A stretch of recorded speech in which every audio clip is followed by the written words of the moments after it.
باب 167 كرياد الصالحين درس 1 استهباب في يدغل طلب الرفقة نقبغل وندب وتأميرهم ودغل مأب أمير على أنفسهم تهور مأب واحدا غوتو يطيعونه مبقسة دفتاره. أن ابن عمر رضي الله عنهما قال رسول الله صلى الله عليه وسلم لو أن الناس ربهم يعلمون بأننا من الوحدة كوني إباجو ياغل ما أعلمكم أندنا بونكم أندنا إباجو ياغل كم أندكم ما صار راكب وقتي دو غوتو ياتان بليل واحد جمع غوتو وحده كنكتون أدنى ها أهبا وندك نافرنا أيها بالي. رواه البخاري. ونمر بن شعيب عن أبيه عن جده رضي الله عنه قال رسول الله صلى الله عليه وسلم الراكب وقتي دو غوتو فت شيطان كشيطان والراكبان وقتي بدي دو فت شيطانان كشيطان جنا والثلاثة تتو أو ركب كدو يتسته والهانة تهدو.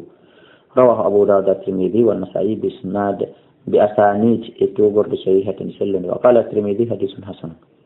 ونبي سعيد وأبي هريرة رضي الله عنهما قال كان بدي تبوي قال رسول الله صلى الله عليه وسلم لا أماك إذا خرج ثلاثة ستة يلتي في سفر إلى الرياض فليؤمروا بأمن لي أحدهم قبل مأبه.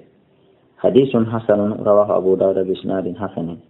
وعن ابن عباس رضي الله عنهما عن النبي صلى الله عليه وسلم قال لا أماك خير الصحابة كبري مؤجد وندي بفوق 4 كنايو نتريدو وخير السرايا كبري مؤجد إمن فوق 400 كتيمة نتريدو وخير الجيوش كبري مؤجد كونيلي فوق 4000 كلو جناي نتريدو ولا يغلب فولا تاس 12,000